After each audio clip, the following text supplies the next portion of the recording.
السلام علیکم ناظرین۔ ہندوستان کے مغربی ساحل کی اہم بندرگاہوں اور جزیروں سرادیپ کے ساتھ ایک مدت سے اربوں کے تجارتی تعلقات چلے آ رہے تھے۔ زمانہ جاہلیت میں چند عرب تاجر سرادیپ میں آباد ہو گئے تھے، اور جب عرب میں ایک نئے دین کا چرچا ہونے لگا تو یہ دین ان تاجروں کو اپنے آباء و اجداد کے مذہب کو ترک کرنے پر آمادہ نہ کر سکا۔ لیکن ایرانیوں اور رومیوں کے مقابلے میں عربوں کے شاندار فتوحات کی خبریں سن کر ان کی قومی عصبیت جاگ اٹھی۔ ایران اور عرب کے مقابلے میں ایک تمدن ملک سمجھا جاتا تھا، اس لیے ہندوستان کے بازاروں میں عرب کے مقابلے میں ایران کی مصنوعات کی زیادہ قدر تھی۔ اس کے علاوہ ہندوستان کے حکمران ایران کو ایک طاقتور ہمسایہ خیال کرتے تھے، اور عربوں کے مقابلے میں ایرانی تاجروں کو زیادہ عزت کی نگاہ سے دیکھا جاتا تھا۔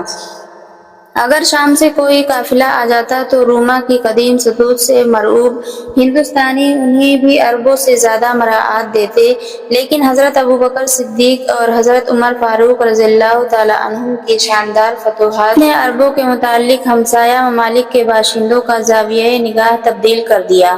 سرادیپ اور ہندوستان کے دوسرے حصوں میں آباد ہونے والے وہ تاجر جو ابھی تک عرب کے اندرونی انقلابات سے متاثر نہیں ہوئے تھے، کفر کے مقابلہ میں اسلام کی فتوحات کو ایرانیوں اور رومیوں کے مقابلہ میں عرب کی فتوحات سمجھ کر خوشی سے پھولے نہیں سماتے تھے۔ عربوں کے نئے دین سے ان کو نفرت اب محبت میں تبدیل ہو رہی تھی۔ اس زمانے میں جن لوگوں کو عرب جانے کا اتفاق ہوا وہ اسلام کی نعمتوں سے مالا مال ہو کر واپس آئے۔ عبدالشمس عرب تاجروں کا سربراہ تھا۔ اس کا خاندان ایک مدت سے سرادیپ میں آباد تھا۔ وہ اسی جزیرے میں پیدا ہوا اور اسی جگہ آباد ہونے والے ایک عرب خاندان کی لڑکی سے شادی کی۔ جوانی سے بڑھاپے تک اس کے بحری سفر بھی سرادیپ سے کٹھیاوار تک محدود رہے۔ اسے یہ بھی معلوم نہ تھا کہ عرب میں اس کے خاندان کے دوسرے افراد کون ہیں اور کس جگہ رہتے ہیں۔ دوسرے عربوں کی طرح وہ بھی مادر وطن کے ساتھ اس وقت دلچسپی لینے لگا جب یرموک اور قادسیہ میں مسلمانوں کی شاندار فتوحات کی خبریں دنیا کے ہر گوشے میں پہنچ چکی تھی۔ موجودہ راجا کے باپ کو انہیں خبروں نے عرب کے ایک گمنام تاجر کی طرف دوستی کا ہاتھ بڑھانے پر آمادہ کیا تھا۔ اس نے عبدالشمس اور اس کے ساتھیوں کو دربار میں بلایا اور بیش قیمت تحائف دے کر رخصت کیا۔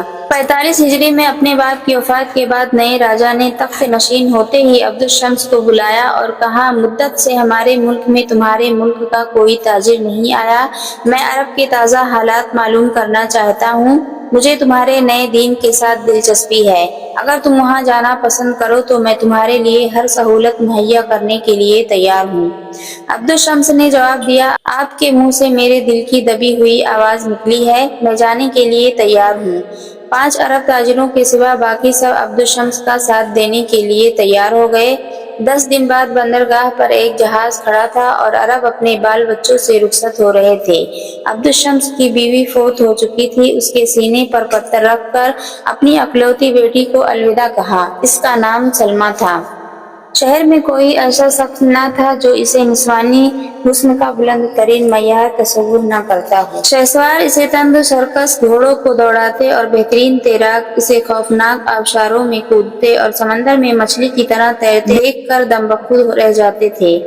عبدالشمس کی روانگی کے 20 دن بعد کٹھیاوار کے تاجروں کا ایک جہاز بندرگاہ پر رکا اور عبدالشمس اور اس کے 2 ساتھیوں نے اتر کر یہ خبر سنائی کہ ان کا جہاز اور دوسرے ساتھی سمندر کی لہروں کا شکار ہو چکے ہیں، اور اگر کٹھیاوار کے تاجروں کا جہاز وقت پر نہ پہنچتا تو وہ بھی چند ساعت اور پانی میں ہاتھ پاؤں مارنے کے بعد ڈوب جاتے۔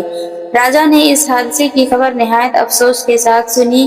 سندھی تاجروں کے سردار کا نام دلیپ سنگھ تھا۔ راجا نے اسے دربار میں بلایا اور 3 عربوں کی جان بچانے کے عوض اسے 3 ہاتھی انعام دیے۔ راجا کو مہربان دیکھ کر دلیپ سنگھ اور اس کے ساتھیوں نے وہاں آباد ہونے کا خیال کیا۔ راجا نے خوشی سے ان کی یہ درخواست منظور کی اور شاہی خزانے سے ان کے لیے مکان تعمیر کروا دیے۔ چند سال کی وفادارانہ خدمت کے بعد دلیپ سنگھ راجا کے بحری بیڑے کا افسر اعلیٰ بنا دیا گیا۔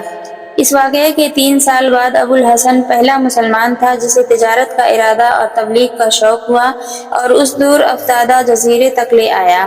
کئی ہفتوں کے سفر کے بعد ایک صبح ابوالحسن اور اس کے ساتھی جہاز پر کھڑے